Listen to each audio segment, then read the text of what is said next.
আসসালামু আলাইকুম। সিদরাতুল সিনহা চ্যানেলে আপনাদের সবাইকে স্বাগতম।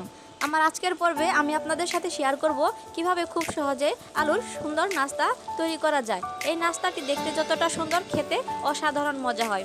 মাত্র ঘরোয়া কয়েকটি উপকরণ দিয়ে খুব সহজেই এই নাস্তাটি তৈরি করে নেওয়া যায়। তো বন্ধুরা, চলুন তাহলে দেখে নেওয়া যাক কিভাবে আমি এই নাস্তাটি তৈরি করেছি।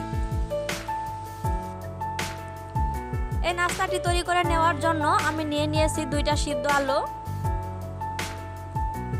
এ পর্যায়ে আমি একটি কাঁচা চামচের সাহায্যে আলু ভালোভাবে ম্যাশ করে নেব।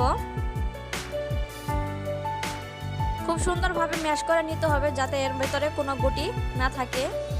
এই তো আমি ধীরে ধীরে সুন্দরভাবে ম্যাশ করে নিয়েছি। আমার ম্যাশ করে নেওয়া হয়ে গেছে।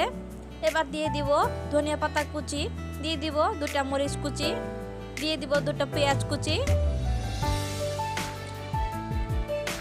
দিব হাফ চা চামচ হলুদ গুঁড়ো, হাফ চা চামচ মরিচ গুঁড়ো, হাফ চা চামচ ধনিয়া গুঁড়ো, হাফ চা চামচ লবণ, হাফ চা চামচ জিরে গুঁড়ো, হাফ চা চামচ বেকিং সোডা এবং 1 কাপ পরিমাণ ময়দা। এবার সবগুলো উপকরণ আমি ভালোভাবে মিশিয়ে নেব। এ পর্যায়ে আমার মিশিয়ে নেওয়া হয়ে গেছে। দেখেন দেখতে কতটা সুন্দর লাগছে। এবার আমি রেস্টে রেখে দিব 10 মিনিট ঢাকনা দিয়ে। চলে এলাম 10 মিনিট পর। এ পর্যায়ে আমি একটু ময়দা মেখে সুন্দর একটি রুটি বেলে নিব, বড় সাইজের করে। রুটিটার ঘনত্ব ঠিক এরকম।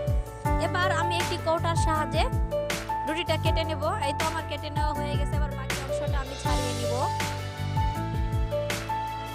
আমার ছাড়িয়ে নেওয়া হয়ে গেছে। এবার আমি ছোট একটি মুখার সাহায্যে মাঝখানটা কেটে নেব। ঠিক আমি যেভাবে তৈরি করেছি আপনাদের দেখে বুঝে নিতে হবে।